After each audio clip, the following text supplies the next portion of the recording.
À partir du 8e siècle, les Vikings quittent la Scandinavie et sillonnent les mers et les fleuves d'Europe à la recherche de nouvelles terres et de routes commerciales. Guerriers redoutés, ils lancent des raids sur les royaumes saxons d'Angleterre, l'Empire carolingien et l'Émirat de Cordoue. Habiles commerçants, ils importent des verreries de Rhénanie, de la soie de Byzance et exportent de l'ambre, de la fourrure et des esclaves. Marins expérimentés, ils atteignent les îles britanniques, l'Espagne, Byzance, l'Islande et vers l'an 1000 le nord du Canada, devenant les premiers Européens à atteindre le continent américain.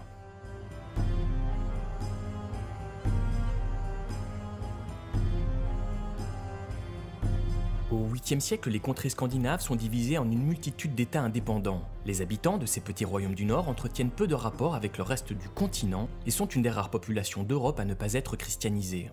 Par facilité, on divise ces populations en 3 groupes, les Norvégiens, les Danois et les Suédois. Cette distinction, qui ne reflète pas exactement la réalité culturelle, linguistique et politique de la Scandinavie du 8e siècle, permet de comprendre le phénomène viking et ses conséquences sur le continent européen. À partir du 8e siècle, les Scandinaves connaissent un phénomène d'expansion. Les Suédois s'étendent vers l'est à la recherche de routes commerciales, ils atteignent Constantinople et Bagdad. Les Danois, quant à eux, lancent des raids sur l'Angleterre et l'Empire carolingien. Les Norvégiens naviguent vers l'ouest, ils colonisent l'Islande, le Groenland et atteignent l'Amérique 500 ans avant Christophe Colomb. Cette période d'expansion est surnommée l'âge des Vikings. Les Vikings sont des Scandinaves qui menèrent des expéditions pour piller, coloniser ou commercer. Ces expéditions n'auraient jamais pu avoir lieu sans leurs célèbres navires, capables de traverser les mers les plus agitées, de remonter les fleuves, et qui étaient suffisamment légers pour être transportés. Parmi les peuples scandinaves, les Suédois se distinguent d'ailleurs pour leur habileté à commercer. Les Suédois, peuple de commerçants, étendent principalement leur influence vers l'est. Les plaines slaves leur permettent avec leur réseau ramifié de cours d'eau de relier la Baltique à la mer Noire et la mer Caspienne. Quand ils sont en Orient, les Scandinaves sont appelés Varegs ou Russes. Ils disposent de 2 routes pour atteindre l'est. La première, la voie de l'ouest, la plus courte, permet d'atteindre la mer Noire. Elle suit 3 fleuves ou rivières, le Volkhov, la Lovat et le Dniepr, sur environ 2000 km. Ce trajet comporte de multiples inconvénients. Les rapides y sont dangereux, de nombreuses zones sont non navigables, obligeant les Varegs à porter leurs navires, et certaines régions sont habitées par des populations hostiles, comme les Pecheneg qui attaquent les commerçants pour les dépouiller. Plus longue, la voie de l'Est a l'avantage d'offrir un trajet moins risqué pour les marchands scandinaves. Cette route suit la Volga, le plus long fleuve d'Europe, pour atteindre la mer Caspienne et la mer Noire. Elle offre de nombreux avantages. Elle passe par de nombreuses villes commerçantes, comme Bolgar et Itil, et ne présente pas de zone non navigable. De la mer Noire et de la mer Caspienne, les Varegs atteignent Constantinople et Bagdad, où ils peuvent écouler leurs marchandises, de l'ambre et des fourrures, contre des produits de luxe introuvables en Europe du Nord.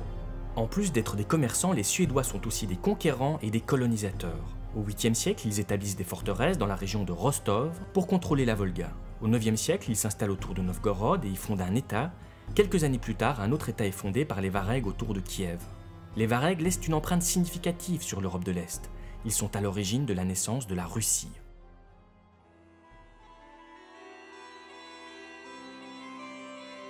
Craints et redoutés dans toute l'Europe occidentale, les Danois lancent, dès la fin du 8e siècle, des raids le long de la mer du Nord, de la Manche et de l'océan Atlantique.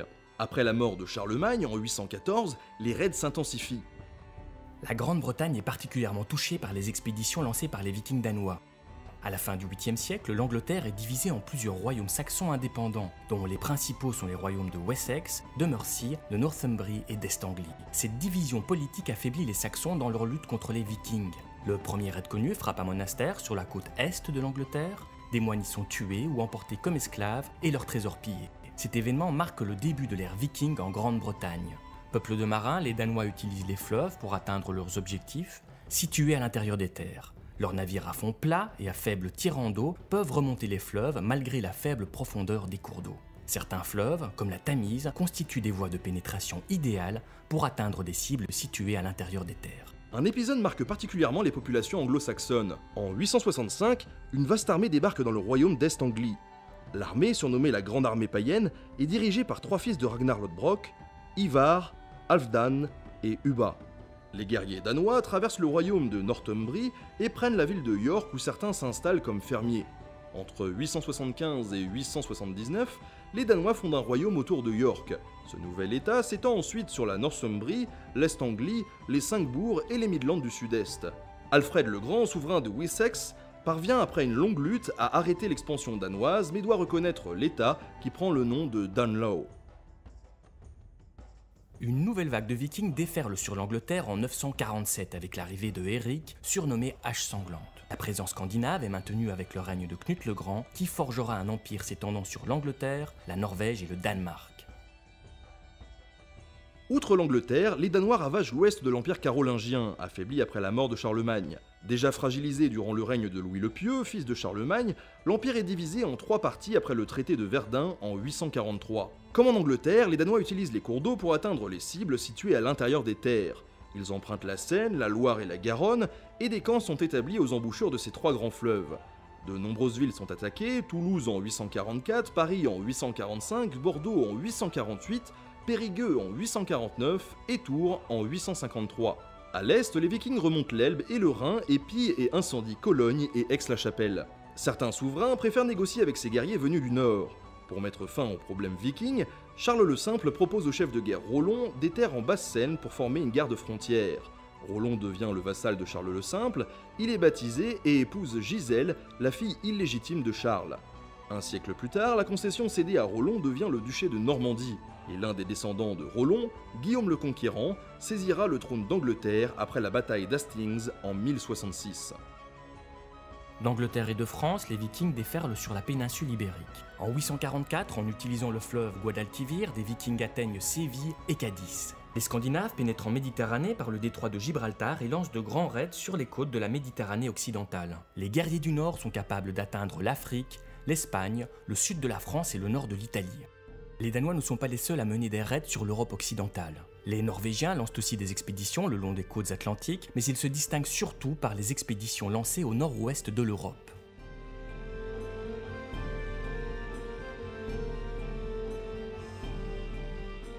Les Norvégiens, plus que tout autre peuple scandinave, méritent les qualificatifs d'explorateurs et de découvreurs. Vers 750, des groupes de Vikings quittent la Norvège et colonisent les îles Shetland. Ils s'installent ensuite dans les îles Orcades et créent des colonies de peuplement dans le nord de l'Écosse et dans les îles Hébrides. En 795, le monastère d'Iona, principal foyer de l'église celte, est pillé. Suite aux menaces que représentent les Vikings, Kenneth MacAlpine unifie les Scots et les Pictes. Cette union pose les bases du futur royaume d'Écosse. Dans les îles Hébrides, situées à l'ouest de l'Écosse, les Vikings se mêlent aux populations locales et finissent par adopter la langue locale, le gaélique. D'Écosse, les Norvégiens lancent des raids avec les Danois sur les côtes d'Irlande. L'île est alors divisée en plusieurs royaumes. Après une phase de raids, les Vikings s'installent et fondent des camps fortifiés. Certains, comme Dublin, deviennent des villes et des centres commerciaux. La présence de Vikings se termine avec la victoire de Brian Boru, au roi d'Irlande, sur une coalition de Vikings et de clans irlandais. Vers 860, depuis les îles Féroé, les Norvégiens découvrent l'Islande, le dernier pays européen à avoir été peuplé par l'homme. Les premiers explorateurs trouvent l'île peuplée de quelques moines irlandais venus chercher d'isolement. Cette nouvelle terre est baptisée Islande, terre de glace, et 10 à 20 000 Scandinaves s'installent sur l'île. Ils y fondent un état libre, sans roi, gouverné par plusieurs assemblées, dont la principale est l'Althing.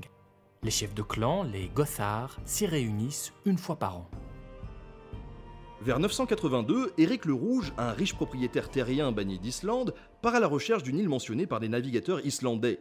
Il atteint une île qu'il nomme Groenland, la Terre Verte. Les Vikings s'installent principalement dans les fjords du sud et de l'ouest de cette nouvelle terre.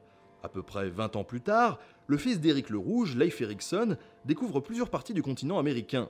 Il accoste d'abord sur une terre qu'il surnomme Helluland, probablement la terre de Baffin, ensuite une seconde terre qu'il nomme le Markland, probablement le Labrador. 2 jours plus tard, il atteint un endroit qu'il surnomme Vinland. Des vestiges de huttes sur l'Ansomido et sur le site de Point-Rosé prouveraient que les Vikings ont bien foulé le sol du continent américain. Les Vikings ont-ils navigué plus au sud à partir de cet endroit?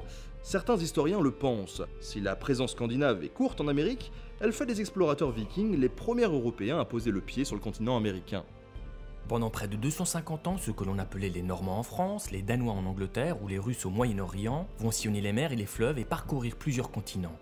De la mer Baltique à la mer Caspienne, de l'Empire byzantin à l'Angleterre, les Scandinaves laissent une empreinte significative en tissant des liens commerciaux et en fondant des colonies. Mais la christianisation bouleverse les contrées scandinaves. Au XIe siècle, la Suède, la Norvège et le Danemark deviennent des royaumes médiévaux centralisés. La pratique des raids est abandonnée, mettant fin à l'âge des Vikings.